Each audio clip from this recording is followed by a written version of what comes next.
লেখাপড়া করে যে গাড়ি ঘোড়া চড়ে সে, এই কথাটা আমরা প্রায় সবাই ছোটবেলা থেকেই মা বাবার মুখে শুনে আসছি।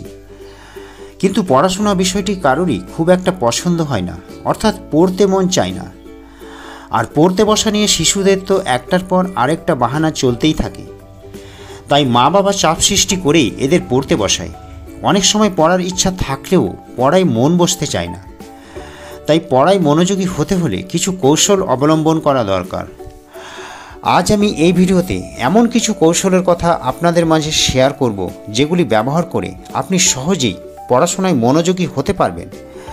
তাই স্কিপ না করে সম্পূর্ণ ভিডিওটি অবশ্যই দেখবেন। তাহলে কথা না বাড়িয়ে শুরু করা যাক। পড়ায় মন বসানোর উপায়। নাম্বার 1, লক্ষ্য স্থির করা। জীবনে যে কোনো কাজের ক্ষেত্রেই আমাদের প্রধান চিন্তা হওয়া উচিত আমরা ঠিক কোন উদ্দেশ্যে এগোচ্ছি।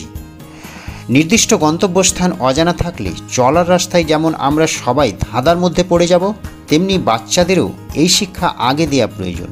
একটি নির্দিষ্ট গোল অর্থাৎ লক্ষ্য স্থির করা, আর সেই লক্ষ্যের দিকে তাকিয়ে সেভাবেই নিজেকে চালনা করা। যেমন আগামী 6 মাস পর যদি কোনো পরীক্ষার তারিখ থাকে এবং লক্ষ্য থাকে যদি সম্পূর্ণ সিলেবাস শেষ করা, তবে প্রথমেই সম্পূর্ণ সিলেবাসকে কয়েকটি ভাগে ভাগ করে নিতে হবে। এক্ষেত্রে দৃঢ় প্রতিজ্ঞ হতে হবে যে আমাকে প্রথম সপ্তাহে এই টপিক পড়ে শেষ করতে হবে। লক্ষ্যের প্রতি অবিচল না থাকলে পড়ায় মনোযোগ ধরে রাখা যাবে না। চেয়ার টেবিলে বসার অভ্যাস গড়ে তোলা। চেয়ার টেবিলে বসে পড়ার অভ্যাস আপনাকে পড়াশোনায় মনোযোগী করে তুলবে। তাই চেয়ার টেবিলে পড়তে বসবেন। টেবিলে কোনো খাবার, মোবাইল ফোন ইত্যাদি রাখা যাবে না। যে বিষয়টি আপনি পড়বেন শুধুমাত্র সেই বইটি এবং খাতাপত্র নিয়ে আপনি টেবিলে বসবেন। আর আপনার মোবাইল ফোনটি অবশ্যই দূরে সরিয়ে রাখুন, কারণ আপনার মোবাইল ফোন কল বা মেসেজ একবার বেজে উঠলে সেই দিকে মন চলে যাবে এবং পড়াশোনার কথা ভুলেই যাবেন। এই উন্নত প্রযুক্তির যুগে মোবাইল ফোনে ফেসবুক, হোয়াটসঅ্যাপ বা মেসেঞ্জারে একবার ঢুকে গেলে সেখান থেকে বেরোনো খুবই মুশকিল। তাই মোবাইল ফোনটিকে একদম দূরে সরিয়ে রাখুন। যাদের একদমই পড়ায় মন বসছে না তারা বই নিয়ে টেবিলে চুপচাপ বসে থাকুন, কমপক্ষে 2 ঘন্টা। তবে 1 ঘন্টা পর 10 মিনিট ব্রেক নেবেন। ব্রেক টাইমে হালকা জল খাবার অথবা চা খেতে পারেন। তবে ভুলেও মোবাইল ফোনে হাত দেবেন না। 1 সপ্তাহ চুপচাপ বই নিয়ে টেবিলে এমনভাবে বসে থাকলে পড়াশোনায় মন বসবে, এটা 100% নিশ্চিত। তাই পড়াশোনায় মনোযোগী হওয়ার জন্য চেয়ার টেবিলে বসে পড়ার অভ্যাস গড়ে তুলুন। নাম্বার 3, রুটিন করে পড়ার অভ্যাস। এই পৃথিবীর সমস্ত জিনিস প্রকৃতি পর্যন্ত নির্দিষ্ট একটা ছন্দে অর্থাৎ রুটিনে চলে। নির্দিষ্ট সময়ে সূর্য ওঠে আবার অস্ত চলে যায়, যার ফলে সমতা বজায় থাকে। সেই কারণেই পড়াশোনার ক্ষেত্রে একটি নির্দিষ্ট রুটিন মেনে চললে সেক্ষেত্রে সফলতা পাওয়া যায়।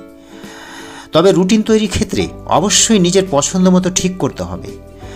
মাঝে মাঝে খানিকটা বিরতিও রাখতে হবে। যেমন আপনি একটা রুটিন তৈরি করলেন, সন্ধ্যা 6টা থেকে 7টা পর্যন্ত বাংলা পড়বেন, তারপর 10 মিনিট ব্রেক, তারপর 7টা 10 থেকে 8টা 10 পর্যন্ত ইংরেজি পড়বেন, তারপর 10 মিনিট ব্রেক। এরকমভাবে আপনাকে পড়ার রুটিন তৈরি করতে হবে। কারণ গবেষণায় দেখা গেছে মানুষ যখন কোনো একটি বিষয়ের উপর মনোনিবেশ করে তখন সেটি মস্তিষ্কের মধ্যে সম্পূর্ণভাবে ঢুকে যায় এবং ওই পড়াটি দীর্ঘদিন মনে থাকে। তাই একই সঙ্গে বিভিন্ন বিষয় না পড়ে রুটিন তৈরি করে প্রত্যেকটি বিষয় আলাদাভাবে পড়তে হবে। এই অভ্যাস আপনার পড়াশোনার মনোযোগ বৃদ্ধি করবে। নাম্বার 4, টার্গেট বা কোনো মিশন নিয়ে পড়া। মোবাইলে গেম আমরা কম বেশি সবাই খেলেছি। সেখানে প্রত্যেকবারই দেখতে পাই প্রতিটি গেমে কোনো না কোনো মিশন বা টার্গেট থাকে। লেভেল একটার পর একটা পেরোতে থাকে।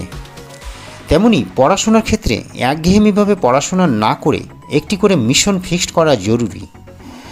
যেমন আপনার টার্গেট হতে পারে আপনি আজ একটা চ্যাপ্টার বেছে নিলেন এবং এটা পড়ে শেষ করে তবেই উঠবেন। নাম্বার 5, যখন মনোযোগ বসে তখন পড়া। প্রতিটি মানুষের পছন্দ একই রকম নয়। পড়াশোনার ক্ষেত্রেও পছন্দের ভিন্নতা রয়েছে। সবাই নির্দিষ্ট সময়ে পড়ছে বলে আপনাকেও পড়তে হবে এমনটা নয়। আপনি আপনার মতো করে সময়টা নির্ধারিত করবেন। কোন সময় আপনার পড়তে ভালো লাগে, রাতের বেলা নাকি ভোরের শান্ত পরিবেশে? পড়াশোনার জন্য আপনি সেই সময়টিকে বেছে নেবেন যে সময়টা পড়তে আপনার ভালো লাগে। নাম্বার 6, ব্যায়াম বা খেলাধুলা করা। পড়াশোনায় মনোযোগ বাড়িয়ে তোলার জন্য খেলাধুলা বা ব্যায়াম করা অত্যন্ত জরুরি। ব্যায়াম করার সময় শরীরের তাপমাত্রাকে বাড়িয়ে প্রয়োজনীয় পেশিগুলিতে রক্তপ্রবাহ বাড়িয়ে দেয়, তাই মস্তিষ্কেও রক্ত সঞ্চালন বাড়ে। এর ফলে মস্তিষ্কের কার্যক্ষমতা বৃদ্ধি পায়। আর ব্যায়াম করার ফলে শারীরিকভাবে সুস্থ থাকা যায় এবং মন সতেজ থাকে। তাই বিকেলের সময়টাতে পড়াশোনার পরিবর্তে খেলাধুলা বা ব্যায়াম করা শ্রেয়। নাম্বার 7, পর্যাপ্ত ঘুম। বিশেষজ্ঞদের মতে একজন প্রাপ্তবয়স্ক মানুষের 7 থেকে 8 ঘন্টা ঘুমের প্রয়োজন। আর সেই ঘুম যদি না হয় তবে সারাদিনের সমস্ত কাজে বিঘ্ন ঘটতে পারে।